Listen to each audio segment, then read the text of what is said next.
आप देख रहे हैं इंडिया टाउन न्यूज, भारत की बात। नमस्कार, आप देख रहे हैं इंडिया टाउन न्यूज और मैं हूं आपके साथ सुरभि शुक्ला। स्वागत है आपका हमारी खास बुलेटिन दुर्ग भिलाई की खबरों में। तो चलिए बुलेटिन में जाने से पहले एक नजर डालते हैं आज की हेडलाइंस पर। हनुमान जन्मोत्सव पर भव्य शोभा यात्रा, शामिल हुए दुर्ग ग्रामीण विधायक ललित चंद्राकर। श्रद्धालुओं को बांटी गई शरबत।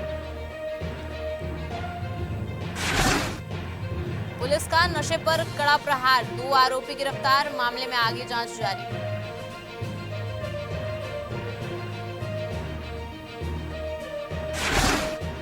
नकबजनी का आरोपी गिरफ्तार, 10 सालों से था फरार, पुलिस को बड़ी सफलता लगी हाथ।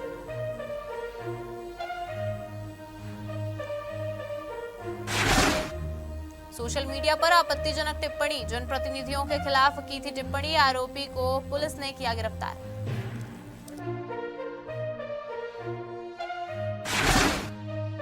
जिला अधिवक्ता संघ के 2 वर्षीय कार्यकाल के लिए बार एसोसिएशन चुनाव का आयोजन किया गया। 1 बार 1 वोट के नियम के तहत हुए इस चुनाव में 17 पदों के लिए कुल 64 प्रत्याशी मैदान में हैं। आपको बता दें कि इन प्रत्याशियों की किस्मत का फैसला 1701 मतदाता अधिवक्ताओं ने अपने मताधिकार का प्रयोग कर किया है। चुनाव के नतीजे 6 अप्रैल को घोषित किए जाएंगे। चुनाव के दौरान अधिवक्ताओं में खासा उत्साह देखने को मिला।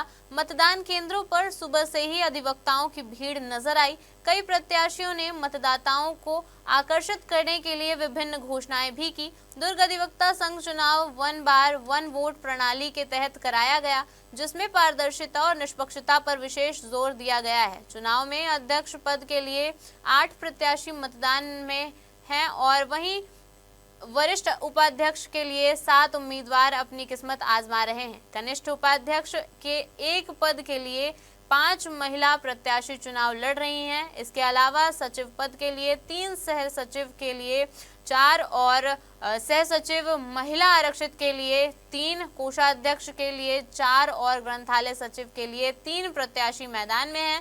कुल मिलाकर 17 पदों पर 64 उम्मीदवारों की किस्मत अब मत पेटियों में कैद हो चुकी है। देखिए, हमारा जो अधिवक्ता संघ का चुनाव होता है 2 साल के लिए होता है, लिमिट है 2 साल के लिए ही होता है। ये 2026 से 2028 तक के लिए है। इसमें टोटल अभी फिलहाल जो है 1701 मतदाता हैं, वो उनको अधिकार दिए हैं मतदान का। है वैसे ज्यादा, लेकिन क्योंकि जो पैसा पटाए थे उनको ही मतदान का अधिकार मिला है। और टोटल 64 प्रत्याशी हैं, अध्यक्ष से लेके कार्यकारिणी तक। 64 में से 42 जो पदाधिकारी हैं उनका चुनाव अध्यक्ष, secretary, vice president, joint secretary ये सब में होगा। 9 से 5 बजे तक मतदान का समय है। 5 बजे तक जो जितने लोग आ जाएंगे उन सबको हम अधिकार देंगे मतदान करने का। 64 प्रत्याशी का में कार्यकारिणी के भी हैं। कार्यकारिणी के हैं करीब 22 में से जो 18 हैं वो सामान्य है। उसमें 5 जन को चुनना है कार्यकारिणी में, और 4 महिला आरक्षित है 2 पद, उन लोग को 4 में से 2 चुनना है। दुर्ग ग्रामीण विधानसभा क्षेत्र अंतर्गत रिसाली श्री केशरी समिति के तत्वाधान में हनुमान जयंती बड़े ही हर्षोल्लास के साथ मनाया गया। इस दौरान श्री केशरी समिति के सचिव शोभा यात्रा के आयोजक रिसाली आशीष नगर वार्ड क्रमांक 25 के पार्षद के नेतृत्व में हर साल की तरह इस साल भी भव्य शोभा यात्रा निकाली गई। यह आयोजन का 5वां साल था। शोभा यात्रा आशीष नगर रिसाली के विभिन्न मार्ग से होते हुए डीपीएस चौक स्थित हनुमान मंदिर पहुंची, जहां हनुमान मंदिरों में रामचरितमानस का पाठ हुआ। इस दौरान शोभा यात्रा में शामिल तमाम देवी देवताओं की मनोरम झांकियों ने लोगों को आकर्षित किया। वहीं गर्मी को देखते हुए श्रद्धालुओं के लिए शोभा यात्रा में जगह जगह शीतल जल, शरबत, जलपान के स्टॉल लगाए गए थे। इस अवसर पर प्रमुख रूप से दुर्ग ग्रामीण विधायक ललित चंद्राकर ने क्षेत्रवासियों को हनुमान जन्मोत्सव की हार्दिक शुभकामनाएं प्रेषित की और इस भव्य एवं ऐतिहासिक आयोजन के लिए आयोजककर्ताओं को धन्यवाद किया। शहर के मध्य स्थित करीब 100 वर्ष पुराने शीतला तालाब को पाट कर कब्जा किए जाने का मामला सामने आया है। वार्डवासी इसको लेकर आक्रोशित हैं। उनका आरोप है कि तालाब को परीक्षित सिंह गुप्ता और अजय सिंह गुप्ता द्वारा पाटा जा रहा है और प्लाट काटकर बेचा जा रहा है।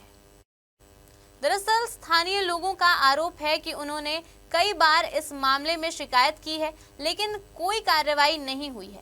उनका कहना है कि तालाब निस्तारी के लिए उपयोग किया जाता था और इसका जल स्तर गिरने से रोकने में मदद मिलती थी।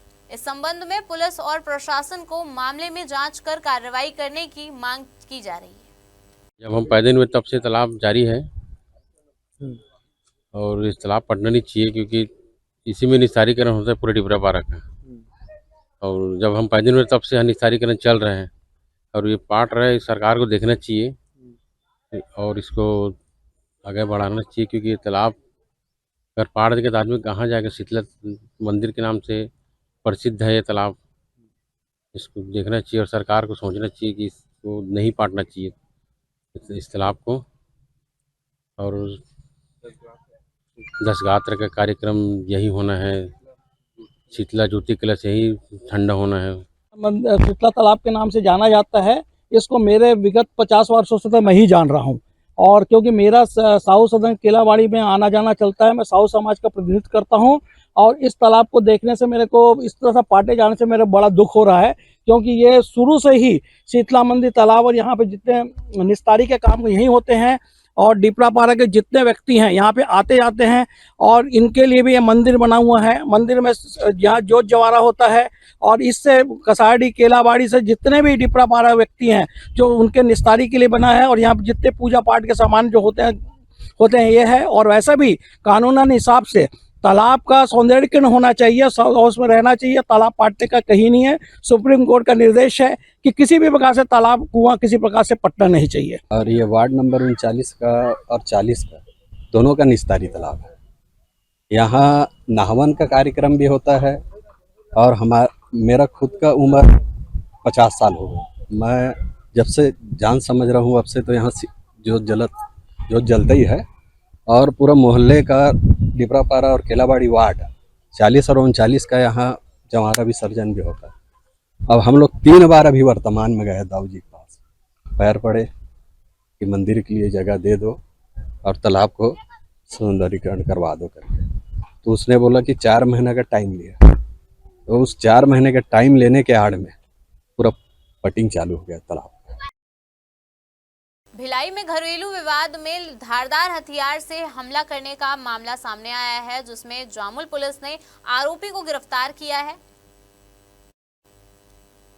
आदित्यनगर निवासी प्रार्थिया हर्षा मांडरे ने थाने में रिपोर्ट दर्ज कराई थी कि उसके भतीजी के पति सुदीप जाधव ने गाली गलौज करते हुए मारपीट की और धारदार हथियार से हमला किया।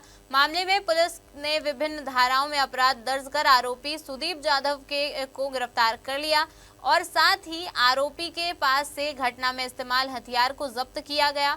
आरोपी को न्यायालय में प्रस्तुत कर न्यायिक रिमांड में भेजा गया।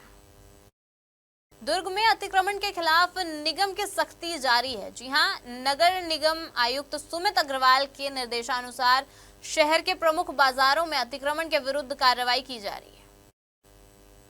आपको बता दें कि इंदिरा मार्केट, पटवा लाइन सहित अन्य प्रमुख बाजार क्षेत्रों में विशेष निरीक्षण अभियान चलाया गया। अतिक्रमण अधिकारी के नेतृत्व में निगम की टीम ने बाजार क्षेत्र का सघन निरीक्षण किया। इस दौरान कई दुकानदारों ने अपने दुकान का सामान सड़क और नाली पर रखा हुआ पाया गया, जिससे आम नागरिकों के आवागमन में बाधा उत्पन्न हो रही थी। निगम प्रशासन ने दुकानदारों को सख्त चेतावनी देते हुए निर्देश दिया है कि वे अपना सामान दुकान के अंदर ही रखें और सड़क, नाली या सार्वजनिक स्थानों पर अतिक्रमण न करें। साथ ही दुकान के बाहर अनधिकृत साइन बोर्ड लगाने पर भी प्रतिबंधित लगाया गया है। अतिक्रमण अधिकारी ने चेतावनी दी है कि अगर आगामी निरीक्षण में किसी भी दुकान का सामान सड़क या नाली पर पाया जाता है तो संबंधित दुकानदारों के विरुद्ध जब्ती की कार्रवाई की जाएगी। वक्त हो चुका है एक छोटे से ब्रेक का। बने रहिए इंडिया टाउन न्यूज के साथ। कभी कभी चेहरे का छुपा दर्द दुनिया नहीं देख पाती है। दाग, मुहासे, झाइयां सब आपके आत्मविश्वास को कम कर देता है, पर अब नहीं, क्योंकि Rukhsana glow and fair face pack जो दे आपकी स्किन को वो प्यार जो सिर्फ प्रकृति दे सकती है। हर लेयर को साफ करे, हर दाग को करे हल्का और आपकी मुस्कान फिर से लौटाए। Because you deserve to glow naturally. Rukhsana herbal beauty product Amazon, Meesho और फ्लिपकार्ट में भी उपलब्ध।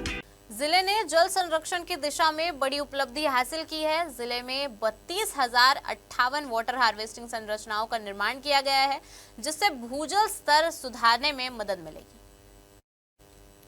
कलेक्टर अभिजीत सिंह के निर्देशानुसार संचालित मोर गांव मोर पानी अभियान के तहत यह उपलब्धि हासिल हुई है। अभियान के तहत प्रधानमंत्री आवास योजना के अंतर्गत निर्मित आवासों में रेन वाटर हार्वेस्टिंग संरचनाओं का निर्माण किया गया है। जिला पंचायत के मुख्य कार्यपालन अधिकारी बजरंग दुबे के नेतृत्व में संचालित इस अभियान में ग्रामीणों ने स्वयं आगे बढ़कर श्रमदान किया, जिससे यह अभियान जन आंदोलन के रूप में स्थापित हुआ। इस अभियान के तहत विभिन्न जल संरक्षण संरचनाओं का निर्माण किया गया, जिसमें soak pit, contour trench, water reception trench, check dam, borewell recharge शामिल हैं। इन संरचनाओं से वर्षा जल का संरक्षण कर भूजल स्तर में सुधार और स्थायी जल प्रबंधन को बढ़ावा मिलेगा। ग्राम पूढ़ा से एक बड़ी खबर सामने आई है। जी हां, जहां सोशल मीडिया पर जनप्रतिनिधियों के खिलाफ अभद्र टिप्पणी करने वाले को पुलिस ने गिरफ्तार कर लिया है। थाना पाटन में प्रार्थी द्वारा रिपोर्ट दर्ज की गई थी कि मस्कट ने सोशल मीडिया मंच पर एक वीडियो जारी कर नामांकन के बारे में टिप्पणी की थी।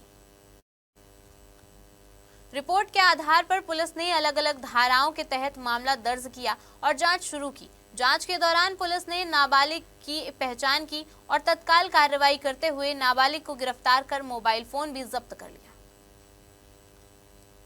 छत्तीसगढ़ दावते इस्लामी के बैनर तले हज यात्रियों के लिए 1 दिवसीय प्रशिक्षण शिविर का आयोजन किया गया, जिसमें सभी हाजियों को जरूरी बातें और जानकारियां बताई गई। इस दौरान करीब 150 हाजी उपस्थित हुए। दुर्ग में तकियापारा स्थित मुस्लिम कम्युनिटी हॉल में दावते इस्लामी के द्वारा हज यात्रा में जाने वाले हाजियों को प्रशिक्षण शिविर आयोजित कर बारीकी से जानकारी दी गई। इस दौरान करीब 150 हज यात्रियों को बाकायदा हज यात्रा के दौरान किए जाने वाले अरकान और एहराम बांधने का तरीका बताया गया। इस दौरान उपस्थित हाजियों ने बारीकी से बताए गए प्रशिक्षण का अवलोकन किया, साथ ही मंच पर पहुंच खुद एहराम बांधने का तरीका सीखा। अल्लाह पाक की रहमत से रहमला मुल्क अजीज़ हिंदुस्तान के अंदर दावत इस्लामी का मकसद है कि हाजियों का हज बचाना और हाजियों की अच्छे अंदाज से तरबियत करना, उन्हें उम्रा और हज के सही तरीके सिखाना। और पूरे इंडिया भर में माशाल्लाह सैकड़ों मकामात पर अल्हम्दुलिल्लाह ये तरबियत का सिलसिला जारी है। वहीं छत्तीसगढ़ स्टेट दुर्ग शहर में भिलाई और दुर्ग के आसपास के हुज्जाज कराम यहाँ पे आए हुए हैं, जिन्हें अल्हम्दुलिल्लाह हज के जो 5 दिन जो अय्याम है, जो हाजियों को वहाँ गुजारना है किस तरह से, और बिलखुसूस हमारा इस्लाम हज के लिए किस अंदाज से दर्ज दिया है कि हमें सब्र का साथ देना है, सब्र के साथ अपना वक्त गुजारना है और मोहब्बत और प्यार के साथ अपने वक्त को गुजार कर सही अच्छे अंदाज से जो है हज करना है। इस साल जो हज में जितने हाजी ज़ायरीन जाने वाले हैं, उन सब के लिए दावत इस्लामी इंडिया की तरफ से हज तरबियती इज्तिमा का आज इंतज़ाम किया गया है। तकरीबन दुर्ग भिलाई से 150 से ऊपर हाजी हज कमेटी के ज़रिए और 20 से 25 हाजी प्राइवेट टूर्स के ज़रिए जा रहे हैं।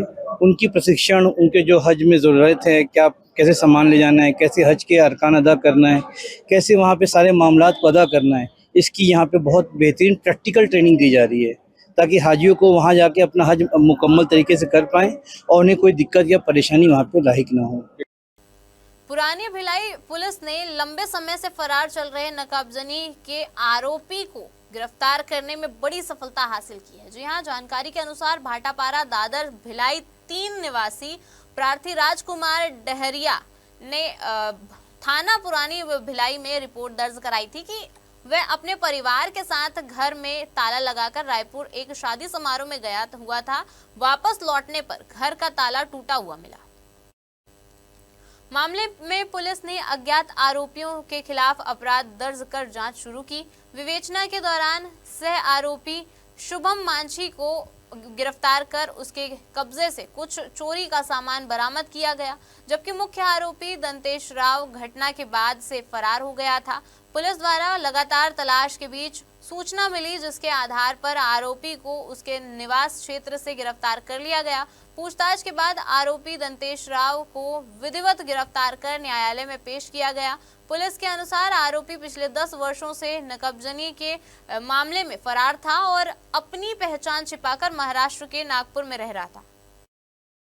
दुर्ग पुलिस द्वारा नशे के सौदागरों के खिलाफ लगातार अभियान चलाया जा रहा है। इसी कड़ी में मोहन नगर थाना क्षेत्र में पुलिस को बड़ी सफलता मिली है। जी हां, जहां प्रतिबंधित नशीली दवाइयों की अवैध बिक्री करते हुए 2 आरोपियों को गिरफ्तार किया गया है। मिली जानकारी के अनुसार मोहन नगर थाना पुलिस को मुखबिर से सूचना प्राप्त हुई थी कि 2 व्यक्ति प्रतिबंधित नशीली दवाइयों को बेचने के लिए ग्राहक तलाश रहे हैं। सूचना को गंभीरता से लेते हुए पुलिस ने तत्काल एक विशेष टीम गठित कर मौके पर घेराबंदी की। घेराबंदी के दौरान संदेहियों को पकड़कर तलाशी ली गई, जिसमें उनके कब्जे से भारी मात्रा में प्रतिबंधित नशीली दवाइयां बरामद हुई। पूछताछ और पर्याप्त साक्ष्य मिलने के बाद दोनों आरोपियों के खिलाफ थाना मोहन नगर में विभिन्न धाराओं के तहत मामला दर्ज किया गया और एनडीपीएस एक्ट के अंतर्गत कार्रवाई करते हुए उन्हें गिरफ्तार कर लिया गया। पुलिस ने बताया कि आरोपियों में से एक शंभूराम साहू अवैध लाभ कमाने के उद्देश्य से प्रतिबंधित नशीली दवाइयों का कारोबार कर रहा था। फिलहाल दोनों आरोपियों को न्यायालय में पेश किया गया है और मामले में आगे की जांच की जा रही है। हमारे खास बुलेटिन दुर्ग भिलाई की खबरों में फिलहाल इतना ही। देखते रहिए इंडिया टाउन न्यूज, भारत की बात। नमस्कार। आप देख रहे हैं इंडिया टाउन न्यूज, भारत की बात।